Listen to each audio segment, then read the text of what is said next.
So hey, what's up YouTube? In today's video I want to talk about the dangers of the Philippines. And what I mean about that is you know, a lot of the people I hang around with, let's say upper class, people that make over 150,000 plus, it seems like, you know, the people I hang around with, I'll tell them, you know, they know I've been traveling to the Philippines. I'm married to a Filipina now for the last 7 years, traveling to the Philippines. Like I said, I don't know everything, but I spent a lot of time down there and I do a lot of traveling, you know, out of the bubble. I don't stay in the little secured area. You know, I'm out in the province, ride deep in the mountains. You know, for a lot of these friends I know, first of all, a lot of them don't do a lot of traveling. They do, but it's within the United States. And if they do go, a lot of them will go to Hawaii, you know, maybe they go over to Australia. And, you know, a lot of them do have this, and I don't want to say it's a misconception, that the Philippines is dangerous. You know what? It is dangerous. You know, since I've been going over there, it's, you know, from the U.S. Embassy, it's a level 2. It only goes up to level 4. Now, level 2 is throughout the whole Philippines. You know, so right now you're talking Negros Oriental, Cebu is a level 2. But you get down into some of those other little islands down by the Sula Sea, and you're talking level 3, level 4. Now, stay tuned. Like I said, I got a couple little stories here. But what I'm getting at is, you know, I get a lot of these people and friends, you know, they know a little bit about the Philippines.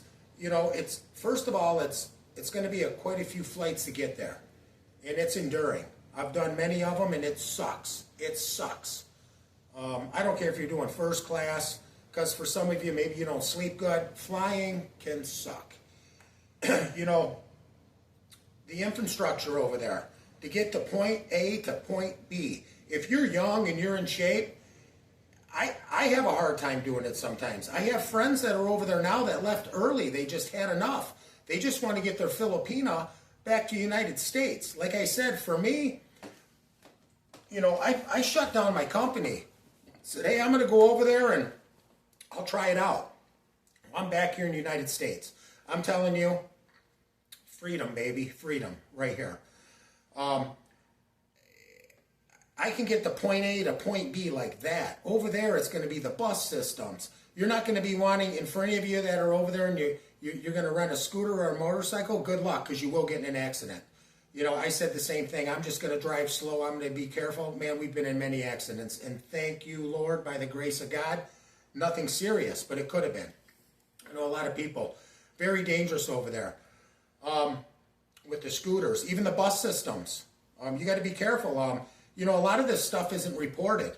You know how many buses get in accidents? Fatal accidents all the time. It's not on the news. It's not like America where they're running around and we have a news crew as soon as there's an accident. I mean, they're centrally located. Like I'm here in Michigan, they're all over. If there's a big accident, they're there within, sometimes before the police are. Over there, they don't have that. You know, you don't, you know, when I turn the news on over there and I'm watching downtown Manila, I mean, you might hear, it's rare, maybe there's a couple murders, but the ones, the thousands of them that are, they're not reported. You know, they're not on the news. They're not on the news. You know, there's a new president. And I'm seeing the change. My daughter's seeing the change. Filipinos that I'm in contact with see the change. You know, people there are growing marijuana again. They're doing drugs. They're not scared. There's no consequences. You know, the old president put his foot down. I got respect. You know, he put his foot down. And I remember I was watching a couple of his videos, and he basically said, you know, our country's poor, and if you want to use drugs, we'll just get rid of you. And that's how it should be here in America. You know, I mean, why not? If you want to kind of you'll never put an end to it, but if you definitely want to slow it down, it does work. You know, my daughter, she won't even stay in her boarding house unless all her roommates are there. There's times where she just wanted to stay, but she'll leave. She doesn't want to be there by herself. I wonder why. And that's down there in Dumageddon, or I call it Dramageddon. You know, if you're in the bubble, you know, the big safe zone, and that's fine. You know, I go down there, I see what kind of people want to retire down there. The people I hang around with have they would never give up America and go retire anywhere in Asia. You know, I got this story coming up though. In fact, I'll tell you now. I'm standing in line just recently, 5 days ago, Mactan Newtown Airport. Beautiful airport. Another American guy, a little bit younger than me, 3, 4, 5 years younger, married to a Filipina. They were heading back. She had her, obviously, dual citizenship or her citizenship. They were heading back to, God, I want to believe Texas. And they have a nice house on Mindanao. And I've had a couple people send me comments like, oh, you should be, go to Mindanao and it's so safe. Yeah, I heard that. Davao, Dortes area, that's a bubble. It's safe, it's beautiful. I don't know, I've never been there. I've watched blogs. Well, they live right outside of there. And he told me, I says, well, he was mentioning about the Philippines becoming unsafe. And I'm like, well, what do you mean? Where do you live? He said, Mindanao, right outside of Davao. And he said, if you travel any further, I don't know if it was south or north. I think it would be south. You know, down towards more of the Muslim area where they had that town there was a war going on. M-A-W-A-I or M-A-R-A-W-I, Marawi City or something for years. You get down heading that way, he says they got people that will come out of the mountains and slice you up. And I'm like, what? And he reset it. He said it to me again, and I'm like, no way. Okay. You know, on our island, Negros Oriental, we got areas where I tell the police, because I tell them, no, we like to travel. And they were like, where? And I'm like, we go up that road. And they're like, no, you know, don't go there. And I'm like, what? You know, rebels, I don't know. I haven't had a problem yet. But, you know, there's such a beautiful country there. For me, I just came from the bubble, Mactan Newtown. I got bored. You know, I ran into some great people, though. Great people. Had a lot of fun talking, interesting people, but it gets boring for me. You know, you wake up and go to the gym in the morning. I don't even have to go to the gym. I'm here in my house. I just do the cardio in the morning. I can do a workout. I still have a gym membership, but everything's so convenient, you know. I tried it. It's not that I'm giving up or I guess kind of quit while you're ahead or something, you know. I built that house in the province. It's beautiful, but it's, you know, you got the rain days, the brownouts. Yeah, you can buy solar panels, but I'm not investing anymore down there in that freaking country. Think about it. How many U.S. companies do you know invest in the Philippines? None. They can't. It's too freaking corrupt. You can't, you know. They're not gonna, you know. And I'm sure I'm going to get comments, well, what about, you're hearing stuff about Elon Musk. He's not going to open nothing up down there. Yeah, that's just all talk. There's no way. There's just too much corruption.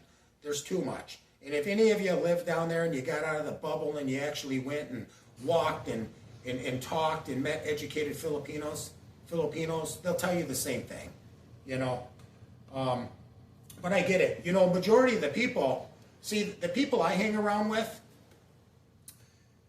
you know, Hawaii's got beautiful beaches.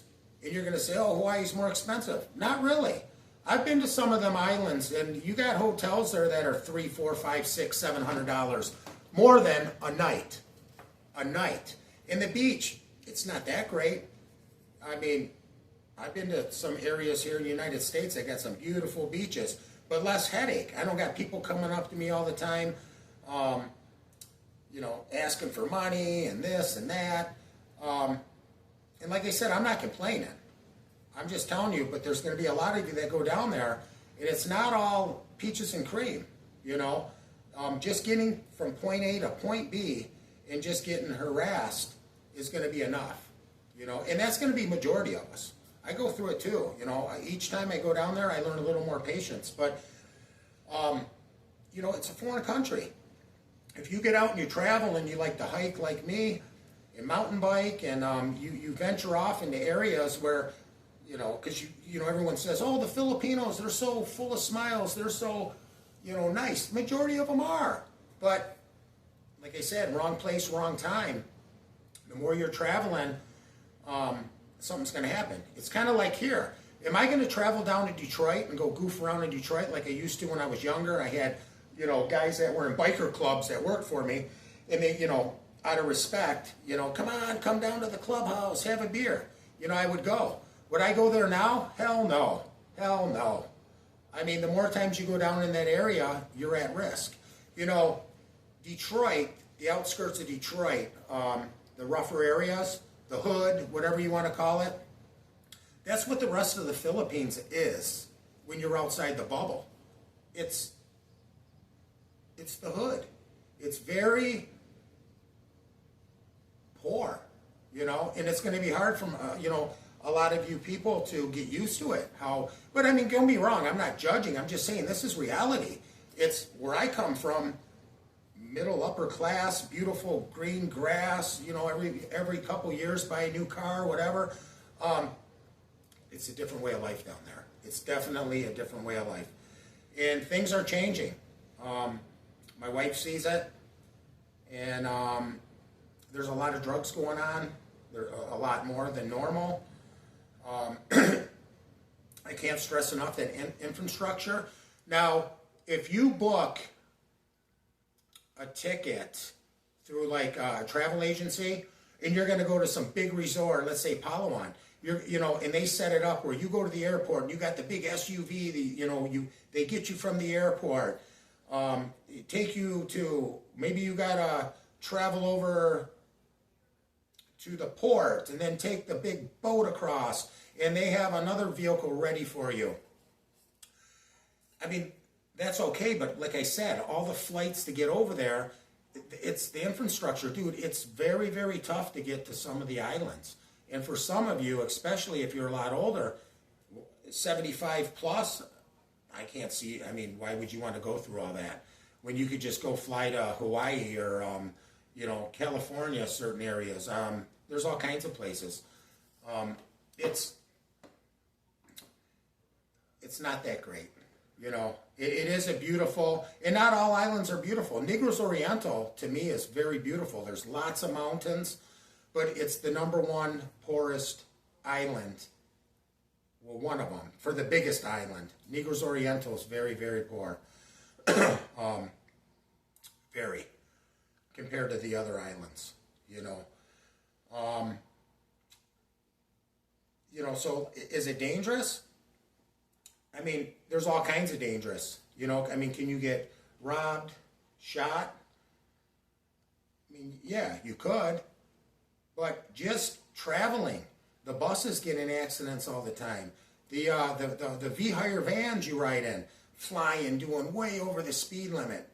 Accidents, they're happening all the time. We see them all the time. Thank God I don't even get in the V-hire, On our island, what's messed up is you can't even get a cab. Out where I'm at, there's no cabs.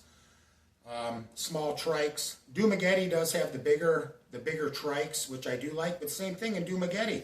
You're not going to get grabbed there. So some of you that get off the plane, you might be able to have, maybe you have a contact where there's a vehicle there to pick you up, but most likely you're going to have to get into one of those little trikes, and like I said, Dumaguete trikes are a little bit bigger, but still, you got a rheumatoid arthritis, you can't bend good, it's not easy. The sewer systems, there's a lot of cracks and crevices you can trip, fall through. Constantly got to watch on the ground where you're walking. People flying by on the motorcycles. It's a different world down there. Very, very different world. And I tell you what, I'm glad to be back. It sucks that I got to leave because my family's over there. But like I said, eventually Dex will be over here with me, and then we can travel to the Philippines. And I'm telling you, the flight alone, oh my God, getting there is a little bit different because you're excited, you want to get there. But then when you got to leave, man, hitting all those airports, and the flying, it took 3 days, no, 4 days for my calf, from my knee to my ankle, they swelled up from the flight. And I took the aspirin. I've even tried where I still had some Eliquis, the good blood thinners left where I took those, they do nothing. They swell up, and now they're back to normal where I can finally see, you know, I got the skinny ankles, the veins popping out, swollen, you know. That's another thing, flying. There's a risk flying, you know, the blood clots. There's a big risk catching the blood clots. Like I said, I'm not knocking the Philippines, but, you know, people got to talk about this. It's different. And you got to remember, social media now, they're all on social media down there. So if let's say some new scam comes out and it works on this expat, it goes viral basically. They call this aunt, tell this aunt, that aunt, that aunt, and they're going to try to do it, you know. I see in the bubble there in Mactan, Newtown, you got these girls going around, and I'm married. Even if I wasn't married, I'm not going to pay. You know what I mean? I don't have to pay for women. And I can already tell they're underage. And what they're trying to do is set you up, you know. And, yeah, it was funny. I gave them a minute, I let them talk, and I says, look, I already know you're underage. Go home to your mama, you know. I'm married, you know, and I show them my tattoo and all that, and I tell them, I says, you're not going to pull that crap on me. But the biggest thing down there is going to be infrastructure. It's a pain in the butt, you know. I don't mind. I do a lot of walking, but, you know, from my island, there's two ports. One that's way down by Dumageddon and the other one up closer by our house. And if we take the port down by Dumageddon, it's quick going across, but it could be a 6 to 8 hour bus ride to get down to Cebu City. And if you're on one of those smaller buses, the small seats, there's no leg room, it's worse than being on an airplane. Way worse. Hot. They will pull over if you got to use the, you know, the bathroom. It's not easy, you know. I mean, you could, and some cabs won't drive that far, you know, if you pick up a cab. Some will. It all depends on the day. You know, a lot of times we'll just take a cab. When we go to the other port, we can, if we take a cab, maybe 2.5 hours. It depends if that's in the morning. 2 to 2.5 hours. If it's afternoon, it could take 3.5 hours. It depends how much traffic. We just take a cab. If we can. It's easier to get a cab from Cebu going back, but from my island, when you come to the port to get to Cebu City, a lot of times the cabs don't want to go that far. And I can even, I'll just bullcrap them. Like, I'll start off like 3,000 peso, and they'll no, and I'm like, fine, 6,000. Right now, 6,000, and they'll still say no. You know, so it's kind of like a crapshoot sometimes. But like I said, you got level 2. It's always been like that. It's a foreign country. I've had a few issues. You know, there was a time when I was riding on the motorcycle, and I pulled over. I seen a bunch of young kids, and I go out there, and I figure I'll be generous and buy them all ice cream, because 25 peso for some ice cream, some pops, you know, maybe I spent 500-600 peso.